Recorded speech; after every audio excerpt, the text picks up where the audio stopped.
Caleidoscópio está no ar com um bate-papo que envolve aqui o combate ao cigarro, narguilé, cachimbo, gente, combate ao fumo. De acordo com dados do IBGE, em parceria com o Instituto Nacional de Câncer, o INCA, 67% dos fumantes brasileiros começam a fumar regularmente com 18 anos ou menos. Quais os efeitos, então, do fumo na sua saúde? Como a publicidade, contribuiu para a conscientização e até redução do número de fumantes? Como que acontece o processo de dependência? E por que a dificuldade em parar de fumar? Tudo isso e muito mais no bate-papo aqui de hoje. Você pode participar com comentários pelo Twitter, Facebook ou telefone. Tô esperando, hein? Vamos seguir então com o que a gente deixou aqui, A pergunta que não quer calar. Como que as pessoas então continuam fumando? Foi a pergunta, que o Luiz deixou ali no ar. Devo admitir que eu nem tenho resposta para essa indagação, mas é um fato, assim, pelo menos um fenômeno tanto da saúde quanto de comunicação curioso, que é pensar como, ainda com todas as proibições, a indústria do cigarro consegue se aproveitar de alguma forma midiática, e aí eu estou me ausentando de dizer sobre o vício, sobre como é que elas começam, para fazer com que o cigarro continue a ser popular, vamos chamar assim, e mesmo com os jovens, o uso da propaganda pelo cigarro é um assunto intricado e cheio de meandros, mas assim, se sabe que eles patrocinam parte da indústria cultural americana, por exemplo, ao ponto de poder influenciar até em roteiros, sabe? Por exemplo, se escolhe tal personagem, ele vai fumar. E aí, o que eu estava falando no começo, sobre a gente agrega valor, não é? Então, aquele personagem, todas as suas características, pode ser algo com que eu me identifico, então eu posso ser um fumante. O trabalho dos publicitários hoje que trabalham para a indústria do cigarro é muito mais difícil, mas o fato de terem novos fumantes mostra que funciona, Tem funcionado, Infelizmente, mostramos aí mais dados. Priscila, quer comentar, quer complementar? O Luiz tem falado uma coisa muito interessante, porque dos grupos de tabagismo tem uma questão de curiosidade, porque a experimentação, muitas vezes, começa até mesmo antes da adolescência. Ainda quando criança, ainda tinha aquela coisa assim, busca um maço de cigarro na padaria para mim. Aí a criança ia buscava, o que é isso que o pai tanto faz uso, então deve ser bom. E aí acaba experimentando de uma forma escondida. Na adolescência vem esse comportamento de pertencimento ao grupo, de saber o que vai fazer com o braço de ser homem, o homem do grupo, de se firmar mesmo uma posição dentro do grupo, e aí vem o uso de forma mais abusiva.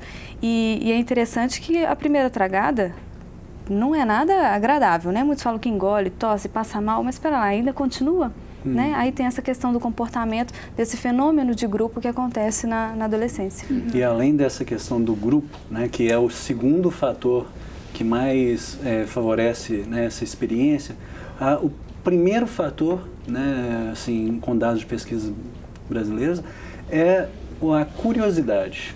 Na adolescência, o adolescente está ali numa fase de experimentação, de novas experiências, e vem com essa curiosidade.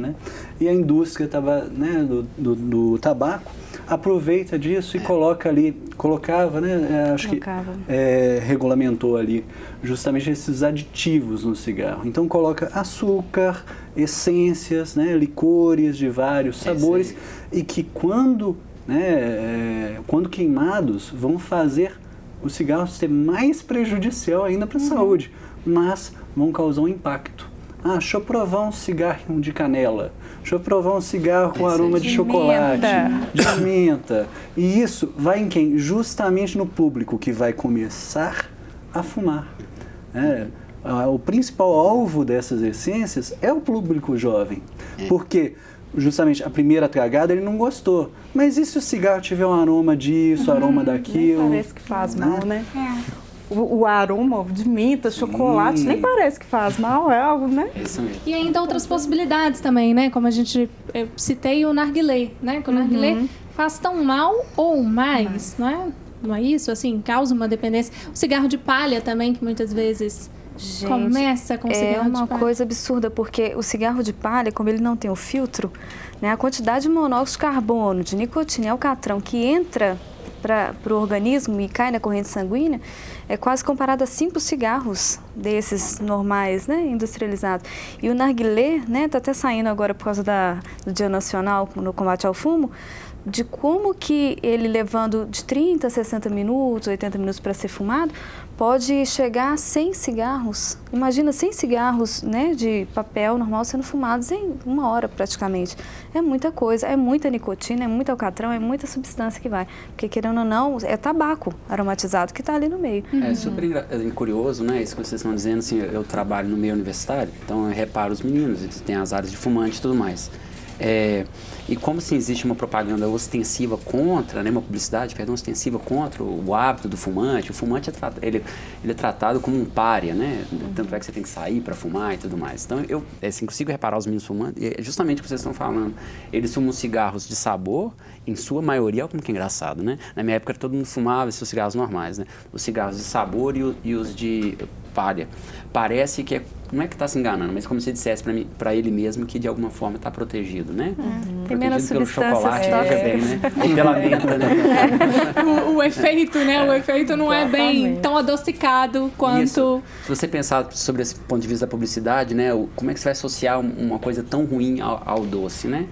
Talvez a gente já esteja respondendo a pergunta que você abriu o bloco, né? Exatamente. E só fazendo uma ponta aqui, porque na verdade, quando você está fazendo uso do tabaco, você tem que pensar quantos produtos foram utilizados para tratar aquela folha, né? Para poder se transformar ali naquele produto que está sendo consumido. Então, falar assim, cigarro de palha eu estou mais protegido porque não tem tantas, são mais de 4.700 substâncias tóxicas no cigarro industrializado, né? Então, pensar que você está fumando cigarro de palha que não tem tantas substâncias tóxicas assim, pura ilusão. Porque a quantidade de substância em relação ao alcatrão, nicotina e monóxido de carbono é muito maior. E aí a gente tem também, né, Priscila, uma questão assim, os dados realmente apontam houve uma redução, né, por uma questão da publicidade, temos outros fatores também influenciando essa redução, mas ainda assim temos esse ingresso, né, no fumo de uma forma geral. Agora, também podemos pensar numa associação de as pessoas migrarem para outras drogas, assim, né? O cigarro associado à bebida, que também é algo... Sim, claro, e porque uma coisa vai virando um efeito em cadeia, né? Reação em cadeia, na verdade. Porque aí você tem o cigarro, você tem a nicotina, que é um estimulante, né? E fala assim, mas eu só fumo quando eu bebo. Aí você tem o álcool, que querendo ou não, vai causando uma redução da consciência. O senso crítico chega a zero, muitas pessoas, conforme o uso do álcool, né? E aí, com essa diminuição do senso crítico, uma nova substância que você diria não para ela, acaba entrando na jogada, né? Mas pensando a nicotina como um estimulante, pode chegar uma hora que o sujeito só com a nicotina do cigarro não vai conseguir como estimulante, vai precisar de uma outra substância. Então é não como se fosse todos. Uma porta, né? Para facilitar o ingresso até para outras drogas. Mas a gente tem que pensar muito no sujeito, né? Para não colocar todo mundo num saco só, pensar muito no sujeito, na relação que ele está estabelecendo com aquela substância e o que está por detrás disso. Existe, né? também a sensibilização cruzada.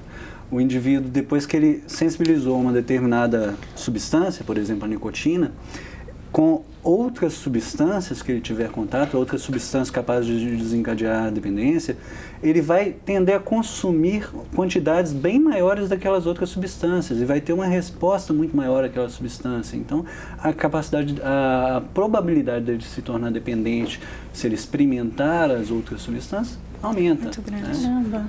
Vamos falar sobre uma outra questão, né, que é o câncer de boca, né, como a doutora bem colocou, assim, que é algo infelizmente comum, né, e como identificar? E por ser boca, as pessoas não têm o hábito de olhar no espelho, de ver. Às vezes tem um carocinho em algum lugar do corpo, a pessoa vê e procura o que é o carocinho. Mas dentro da boca, a gente não tem o hábito de abrir a boca para o espelho.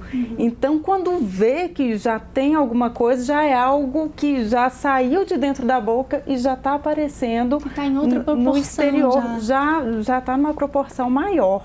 Né? Então, é complicado. E falar que a gente fuma quando bebe. O álcool, ele dilui e facilita a entrada no organismo de algumas substâncias tóxicas que vão ajudar a causar esse câncer. Então... A bola de neve é maior. Exatamente. Então, pedir. E aí, quando a pessoa normalmente escovar o dente, olhar, principalmente embaixo da língua, é onde mais aparece o câncer bucal, principalmente causado pelo cigarro, pelo tabaco. É embaixo da língua, soalho e embaixo da língua mesmo, no fundo da boca. E o contato com o dentista, né? O dentista é um profissional apto a ver aquela lesão e encaminhar o paciente para um tratamento que deve ser feito. Quanto mais cedo, melhor. Isso todo mundo, melhor a né? chance também, né? De cura e tudo mais. Beleza. Exatamente. Vamos então de mais música, né, gente? Pra daqui a pouco a gente seguir mais. Vamos lá, meninas? Bora? O que vocês vão tocar aí agora pra gente? A gente vai tocar uma música autoral. Oh, delícia, mais uma. Mais uma. Isso é bom. Tá Então, recheado, né? Então, tá recheado, isso é bom, isso é bom. Grupo Tereza, então, agora no Caleidoscópio com mais trabalho autoral. Bora lá.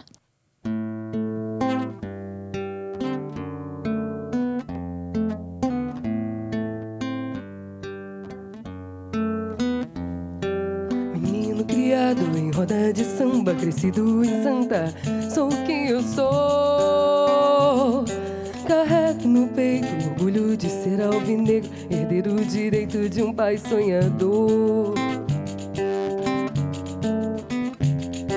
Menino malandro que sabe o que quer das coisas da vida e cuida da fé, que pede respeito e mostra o que veio na palma da mão, na ponta dos pés. Eu sou brasileiro, alvinegro e sonhador.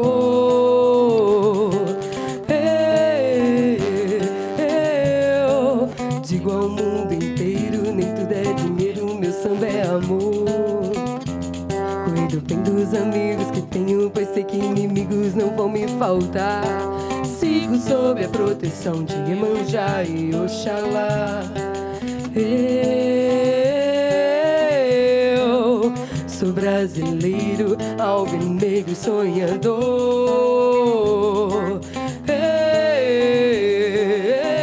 Eu digo ao mundo inteiro, nem tudo é dinheiro, meu samba é amor. Sei que o vento é forte, mas não derruba, não derruba o baobá. Sei que o vento é forte, mas não derruba, não derruba o baobá.